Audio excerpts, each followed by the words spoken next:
Bonjour à tous et bon retour sur Parle Français Channel, où apprendre le français est simple, naturel et agréable. Je suis Felipe. Et moi, je suis Alice. Bonjour Felipe, comment vas-tu aujourd'hui? Je vais très bien Alice, le soleil brille, j'ai ma tasse de thé avec moi, c'est une belle journée. Et toi, comment tu vas? Je vais super bien et je suis vraiment très enthousiaste pour notre sujet d'aujourd'hui.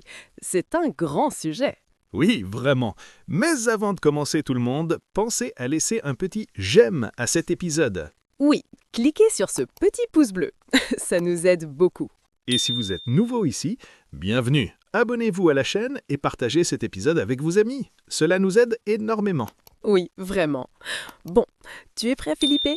Oh oui, je suis plus que prêt. Alors, de quoi allons-nous parler aujourd'hui? Aujourd'hui, nous allons parler d'un grand défi pour beaucoup d'apprenants de français. Nous allons parler de la façon d'arrêter de traduire dans sa tête.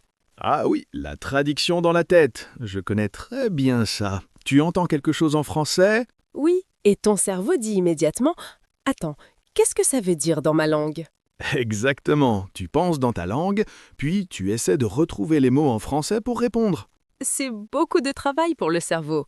C'est comme un processus en 3 étapes. Français vers ta langue, puis ta langue vers le français. Rien que d'y penser, je suis fatiguée. Moi aussi. Et quel est le problème exactement? Pourquoi est-ce un vrai défi? Eh bien, le plus grand problème, c'est que c'est très très lent. Ah oui, très lent.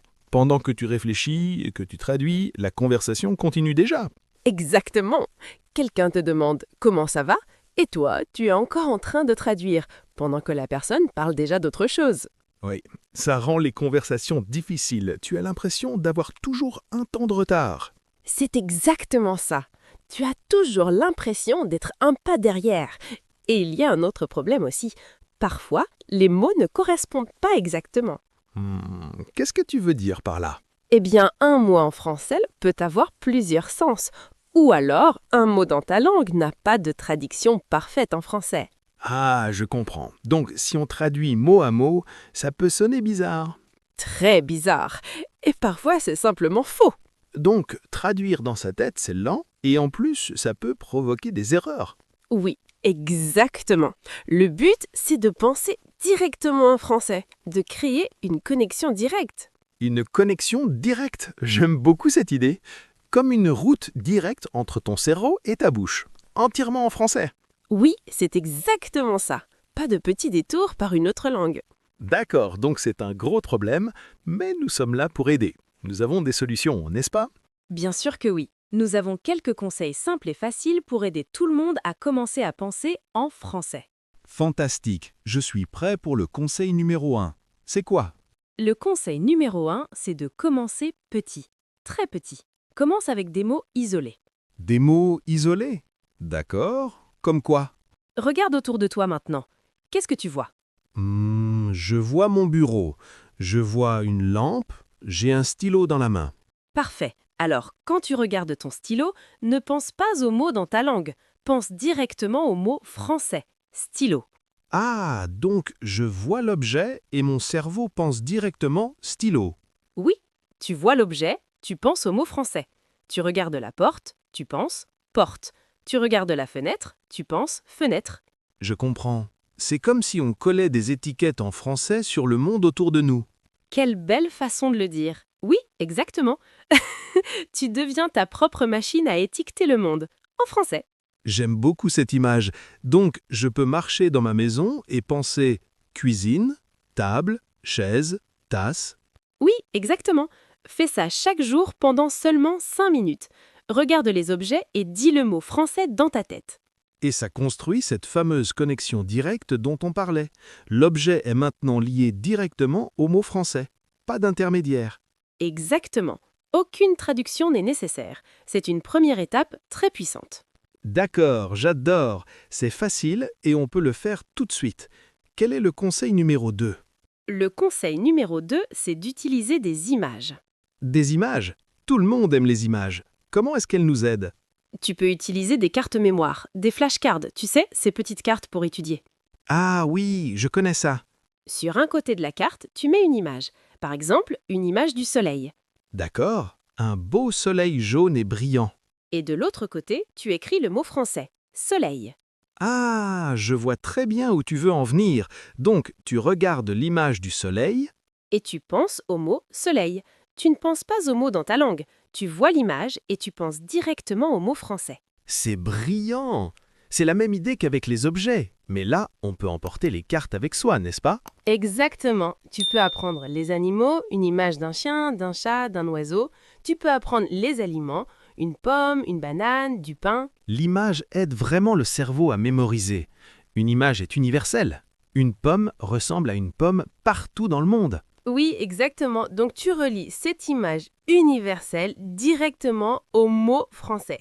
C'est une manière très amusante de construire ton vocabulaire sans traduire. On peut même en faire un jeu, voir combien d'images on peut nommer en 1 minute. C'est une excellente idée, Felipe. Rendre l'apprentissage amusant, c'est très important. D'accord, donc nous avons les objets et les images. Tout ça, c'est surtout pour des mots isolés.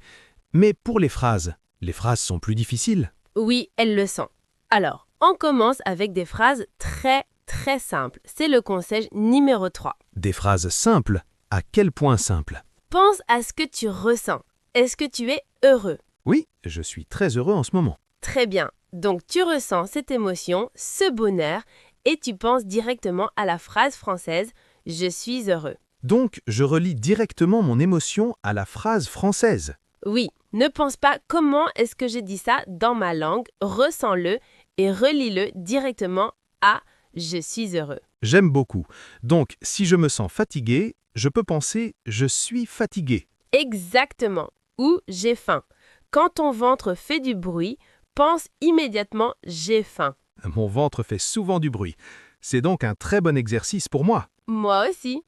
Et tu peux faire la même chose avec des actions simples. Des actions comme quoi? Quand tu bois un verre d'eau, pense en toi-même « je bois de l'eau ». Au moment exact où je le fais. Oui, exactement à ce moment-là.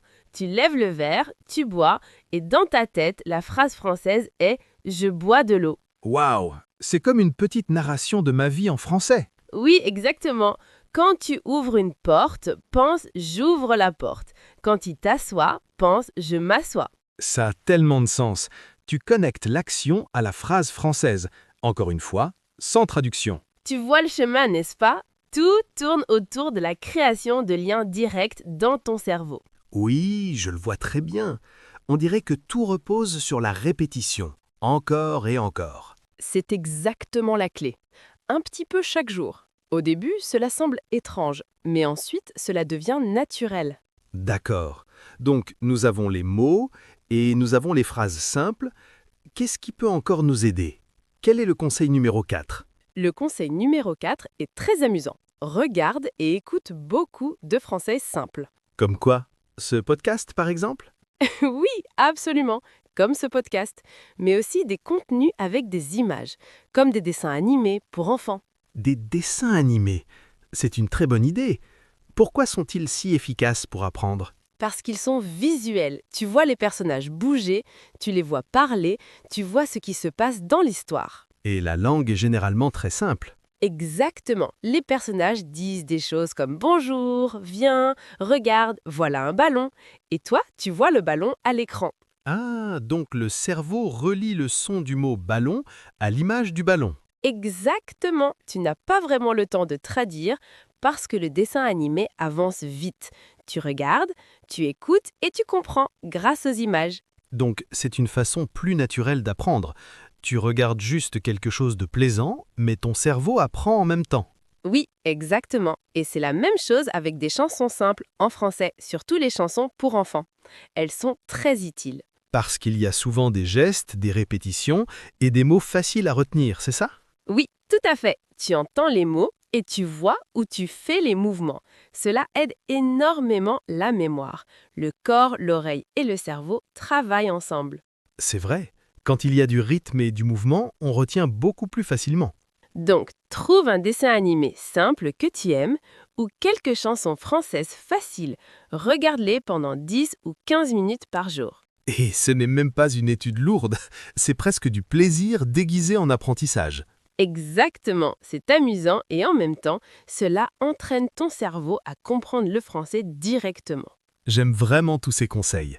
Ils sont concrets, simples, et on peut les appliquer tout de suite. Mais Alice, est-ce que c'est facile, vraiment, d'arrêter de traduire dans sa tête? C'est une question très importante, Felipe. Et cela nous amène à notre dernier conseil, le conseil numéro 5. D'accord. Quel est-il? Le conseil numéro 5, c'est sois patient avec toi-même. Être patient. Oui, apprendre à penser dans une nouvelle langue, c'est comme apprendre à marcher. Au début, on tombe, on fait des erreurs, on a l'impression que c'est difficile. C'est vrai, on ne se laisse pas un matin en courant un marathon. Non, pas du tout. On fait un petit pas, puis un autre, puis encore un autre. Et c'est pareil pour le fait de penser en français. Oui, surtout si on a passé longtemps à traduire dans sa tête. C'est une habitude bien installée. Exactement. Et changer une habitude demande du temps. Donc, si je commence à traduire pendant une conversation, je ne dois pas me dire « Oh non, je suis nul en français ». Non, jamais. Tu dois plutôt te dire « Oups, j'ai traduit. D'accord, je recommence avec un mot simple. » Il faut être gentil avec soi-même. La bienveillance est vraiment importante dans l'apprentissage. Oui, elle l'est. Donc, avance petit à petit. 5 minutes à nommer des objets. Un dessin animé simple. Quelques phrases très courtes dans ta tête. Donc, de petits pas, mais réguliers. Exactement. Le progrès est plus important que la perfection. Chaque fois que tu relis directement un objet à un mot français, c'est une victoire. J'aime beaucoup cette idée. Une petite victoire chaque jour. Oui, et n'oublie jamais que les erreurs sont normales. Les erreurs font partie du chemin. Elles nous montrent ce qu'il faut pratiquer davantage. Donc, les erreurs ne sont pas les méchants dans l'histoire, ce sont en fait les bons personnages. Ce sont nos professeurs. Quelle belle manière de le dire. Oui, Philippe, les erreurs sont nos amis, elles nous aident à progresser. Waouh, ce sont vraiment de très beaux conseils. Alors, faisons un petit résumé rapide des 5 conseils. Très bonne idée. Quel était le conseil numéro 1? Le conseil numéro 1, c'était de commencer petit avec des mots isolés. Regarder les objets autour de soi et penser directement aux mots français. Chaise, table, livre. Parfait. Et le conseil numéro 2? Utiliser des images. Des cartes avec une image d'un côté et de mots français de l'autre. Relier directement l'image aux mots. Excellent. Et le conseil numéro 3? Penser avec des phrases très simples en français. Relier des émotions comme « je suis heureux » ou des actions comme « je bois de l'eau » directement au français. Très bien. Et le conseil numéro 4? Le plus amusant, regarder et écouter du français simple, des dessins animés, des chansons, des contenus faciles à comprendre grâce aux images et au contexte. Oui, exactement. Et enfin, le dernier conseil, le plus important. Être patient avec soi-même, c'est une nouvelle compétence, cela prend du temps. Et faire des erreurs, c'est normal. Voilà, tu as parfaitement résumé. Tout repose sur la pratique, la patience et la création de connexions directes. Et avec le temps, cette route rapide dans le cerveau devient de plus en plus large et de plus en plus forte. Penser en français devient alors plus facile et plus naturel. Oui, vraiment, et tes conversations deviennent beaucoup meilleures. Tu peux écouter et répondre beaucoup plus vite. Et c'est exactement le but pour toutes les personnes qui nous écoutent, je pense, avoir de vraies conversations naturelles, fluides en français. Oui, exactement. Et tout commence avec un seul mot, un seul objet, ton stylo. Mon stylo. Je le regarde maintenant et je pense simplement stylo. C'est parfait. Tu le fais déjà. C'était un sujet fantastique. Merci beaucoup, Philippe. Merci à toi, Alice, et un grand merci à tous nos incroyables auditeurs d'avoir été avec nous aujourd'hui. Oui, merci à tous. Nous espérons que ces conseils vont vous aider dans votre apprentissage du français. N'oubliez pas de vous abonner à Parle Français Channel pour ne pas manquer notre prochain épisode. Et si vous avez aimé cet épisode, partagez-le avec un ami. Partager, c'est aussi aider à apprendre. Oui, et nous avons une question pour vous. Laissez-nous un commentaire juste en dessous. Dites-nous une chose que vous voyez autour de nous maintenant. Ouh, j'adore cette idée. Regardez autour de vous et écrivez un mot en français dans les commentaires. Est-ce que c'est une fenêtre, un téléphone, une plante? Nous avons vraiment hâte de lire vos réponses et de découvrir ce que vous voyez. Oui, ce sera très amusant. Bon, tout le monde, c'est tout pour aujourd'hui. Continuez à pratiquer et soyez patients. Oui, vous faites déjà du très bon travail. À très bientôt. À la prochaine. Salut tout le monde. Salut!